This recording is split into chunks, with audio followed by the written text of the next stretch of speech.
Bill pass होते ही वक्फ की 1,32,140 संपत्तियों को जब्त करने का निर्देश दे दिया गया है। बिल पास होते ही सरकार की गुंडागर्दी चरम पर जा पहुंची है। जिस चीज का डर था वही हुबहू होता हुआ नजर आ रहा है। इस बिल को कितना मुसलमानों के हित के लिए लाया गया था उसका पता अब चल चुका है।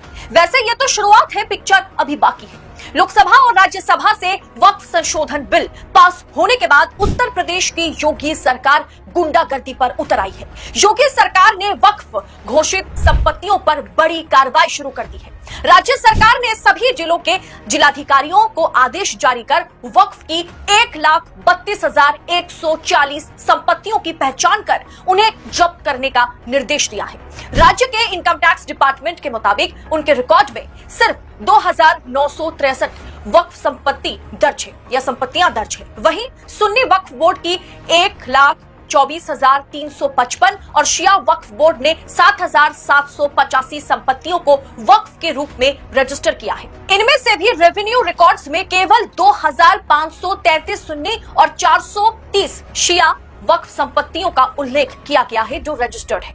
योगी सरकार अब ये दावा कर रही है कि लगभग 98% संपत्तियों का वक्फ संपत्तियों का कोई सरकारी रिकॉर्ड मौजूद नहीं है। अर्थात यूपी की 98% वक्फ की जमीन पर अब योगी सरकार कब्जा पाने जा रही है और पाना चाह रही है। जिस दिन लोकसभा में यह बिल पास हुआ उसके अगले ही दिन प्रयागराज में सीएम योगी ने क्या कुछ कहा था, जिससे यह साफ हो गया था कि आगे चल के योगी सरकार को करना क्या है। क्योंकि योगी जी मोदी और शाह, मिस्टर मोदी और मिस्टर शाह से भी 10 कदम आगे चलते हैं। योगी ने उसी दिन इस बात का ऐलान किया था कि ये बोर्ड यानी वक्फ बोर्ड क्या भू माफिया बोर्ड हो गया है। भू माफिया अब प्रदेश में नहीं चल सकते। माफियाओं को तो हमने पहले से ही प्रदेश से विदा कर चुके हैं हम लोग। अब उत्तर प्रदेश में माफियागिरी नहीं चलेगी। हम प्रधानमंत्री, गृह मंत्री के प्रति आभारी हैं जिन्होंने वक्फ बोर्ड की मनमानी पर लगाम लगाकर एक अत्यंत महत्वपूर्ण अधिनियम लोकसभा में पास कराया है, जिसके बाद लोकसभा में पास होने के बाद इसे राज्यसभा में भी पास करा दिया गया। सीएम की योगी आदित्यनाथ की इस प्रतिक्रिया से यूपी सरकार के रुख समझा जा सकता था उसी दिन, और पता चल चुका था कि अब आगे चल के योगी सरकार, योगी आदित्यनाथ क्या कुछ करने वाले हैं। योगी सरकार वक्फ बोर्ड के अवैध कब्जे वाली जमीनें अब खाली कराएंगे, जिसे सरकार को लगता है अवैध है। इस बिल का यूपी में दोस्तों सबसे बुरा असर होगा।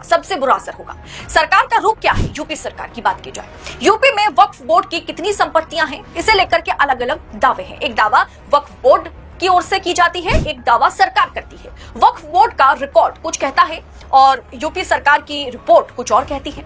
उत्तर प्रदेश में 2 वक्फ बोर्ड है, एक सुन्नी वक्फ बोर्ड और एक शिया वक्फ बोर्ड। देश में सबसे ज्यादा वक्फ बोर्ड की संपत्तियां यूपी में है और इसीलिए मैंने आपसे कहा सबसे बुरा असर यूपी में होगा, क्योंकि सरकार भी उसी उग्रवादी सोच के साथ काम करती है। दोनों बोर्ड की, शिया और सुन्नी दोनों वक्फ बोर्ड की यूपी में लगभग 1,32,000 से ज्यादा संपत्तियां हैं।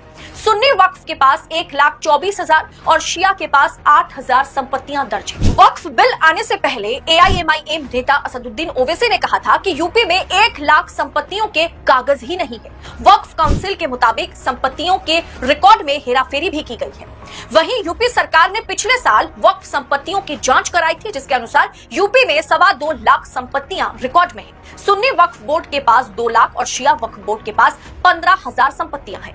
राज्य सरकार ने विशेष रूप से बाराबंकी, सीतापुर, बरेली, जौनपुर, सहारनपुर, बिजनौर, बलरामपुर, मुजफ्फरनगर, बुलंदशहर, मुरादाबाद और रामपुर जिलों में वक्फ संपत्ति की जांच कराने के सख्त आदेश दिए हैं। मुसलमान होकर के अगर आप कागज नहीं दिखा पाओगे, वक्फ की जमीन रखने के बाद अगर आप कागज नहीं दिखा पाओगे, सालों दर सालों संपत्ति वक्फ की है या मुसलमानों की है, बावजूद अगर आप कागजात दिखाने में सक्षम नहीं हो पाएंगे तो सरकार वो संपत्ति चुटकी में हड़प लेगी।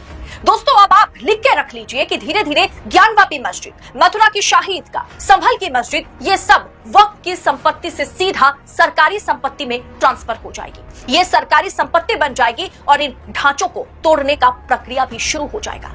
एक बाबरी मस्जिद का दर्द आज भी, उसका जख्म आज भी हिंदुस्तान झेल रहा